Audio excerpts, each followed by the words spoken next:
नमः शिवाय, जय भोलेनाथ। आप सभी लोगों का मैं अपने चैनल में स्वागत करती हूँ।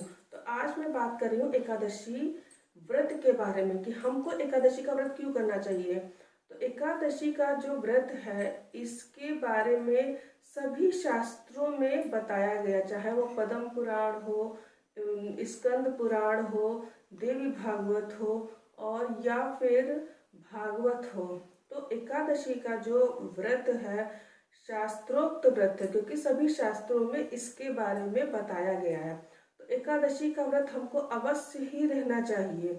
एकादशी का व्रत अगर जो हम रहते हैं तो एकादशी का व्रत अगर जो मान लीजिए कोई भी आपके घर में मरणासन अवस्था में पड़ा हुआ है, कोई भयंकर बीमारी हो गई है, तो आप उसके कान में जाकर हाथ में जल लेकर, तुलसी का पत्ता लेकर, संकल्प लेकर बोल दीजिए कि मैं अपने जीवन में अगर जो मैंने सच्चे मन से एकादशी का व्रत रहा है तो मैं अपनी 11 एकादशी का व्रत इनको दे रहा हूँ और आपके खाते से वो 11 एकादशी चली जाएंगी। तो इतना ज़्यादा शास्त्रों में एकादशी व्रत का महत्व बताया है। तो अगर जो आप एकादशी का व्रत नहीं रहते हैं तो आप धीरे धीरे आप नियम ले सकते हैं। जैसे कि पहले 1 साल की एकादशी का व्रत उठाइए, उसके बाद फिर जैसे अगले साल फिर उठा लिया। और एकादशी का हो सके तो उद्यापन नहीं करना चाहिए, कभी नहीं करना चाहिए। जीवन पर्यंत एकादशी का व्रत करना चाहिए। शास्त्रों में इसकी बहुत भारी महिमा बताई गई। एकादशी व्रत का इतना ज़्यादा महत्व है कि एकादशी आपके प्रारब्ध को भी बदल सकती है। अगर जो भयंकर पूर्व जन्म में पाप हुए हैं तो उनको भी काटती है और आपके जीवन में सुधार करती है एकादशी। फ्रेंड्स, कलयुग में अन्न में ही प्राण बताया गया। तो अगर जब एकादशी का व्रत रहते हैं तो इसका मतलब ये है कि हम अपने प्राण महीने में 2 बार भगवान को समर्पित करते हैं। और एकादशी के व्रत रहने से हम बहुत ही आसानी से भगवान विष्णु की, कृष्ण की कृपा के पात्र हो सकते हैं। अगर जो हमको भगवान की प्राप्ति करनी है, अगर जो हमें उनको पाना है, तो एकमात्र उपाय है एकादशी का व्रत। और सच्चे मन से की गई एकादशी पूरे व्रत में नियम का पालन करके कायदे से, इसका दशमी से नियम का पालन होता है। दशमी से पालन करके कायदे से एकादशी का व्रत अगर जो हम रहते हैं तो निश्चित ही हम भगवान को पा सकते हैं। तो शास्त्रों में बताया गया है एकादशी के व्रत से भगवान बहुत ही प्रसन्न होते हैं। अब यहाँ पर एक बात आती है कि जब भी हम पंडित लोगों से पूछते हैं कि पंडित जी बताइए फोन करके एकादशी का व्रत कब है, तो वो कह देते हैं जिस दिन पूरे दिन की एकादशी होती है तो बता देते हैं कि पूरे दिन वाली एकादशी, जो पहली तिथि, पहले वाली जो एकादशी होती है, रह लीजिए। जबकि ऐसा नहीं होना चाहिए।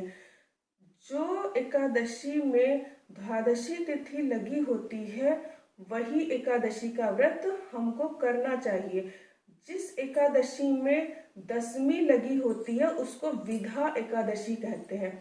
सूर्योदय से 1.5 घंटा पूर्व अगर जो दशमी तिथि है और उसका स्पर्श एकादशी से हुआ है तो वो एकादशी पूर्ण रूप से त्याज्य बताई गई है। वो राक्षसों को बल बढ़ाने वाली होती है और जिस एकादशी का स्पर्श द्वादशी से होता वो एकादशी करनी चाहिए। अभी अगर जो मैं अभी की बात करूं, जो उत्पन्ना एकादशी जो निकल गई है, तो जो पूर्व वाली जो एकादशी थी वो पूरे दिन की थी। तो जबकि देवकी नंदन ने और कौशिक जी महाराज ने, जितने बड़े बड़े संत थे, उन लोगों ने बोला भी था कि हमको जो दूसरे दिन वाली एकादशी है वो करनी चाहिए। लेकिन फिर भी हमारे यहाँ जितने भी जान पहचान वाले लोग थे उन सभी ने पहले दिन वाली एकादशी का व्रत किया था, शुक्रवार को किया था। तो शास्त्रों में पूर्ण रूप से उसको मना किया गया है जो दशमी से युक्त एकादशी होती है।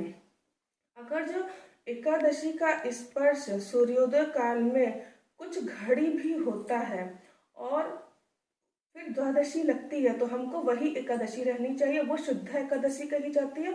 और भगवान विष्णु की जो तिथि होती है वो द्वादशी तिथि ही होती है। और जब आप एकादशी युक्त द्वादशी का व्रत करते हैं तो वो एकादशी का व्रत ही कहा जाता है। तो एक बार क्या हुआ, गांधारी ने भगवान श्री कृष्ण से पूछा कि भगवान, मैं अपने 100 जन्मों का तो देख सकती हूँ कि मैंने कोई इस तरीके का पाप नहीं किया था, फिर मुझे कौन से किस पाप के कारण ये जो मेरे 100 पुत्र हैं ये मारे गए हैं। तो भगवान बोले कि आपने जो 100 जन्म के पूर्व जो आपने एकादशी का जो व्रत रहा था, वो पूर्व वाली एकादशी का व्रत रहा था जिसको विधा कहते हैं, तो उसी के दोष के कारण ऐसा हुआ है।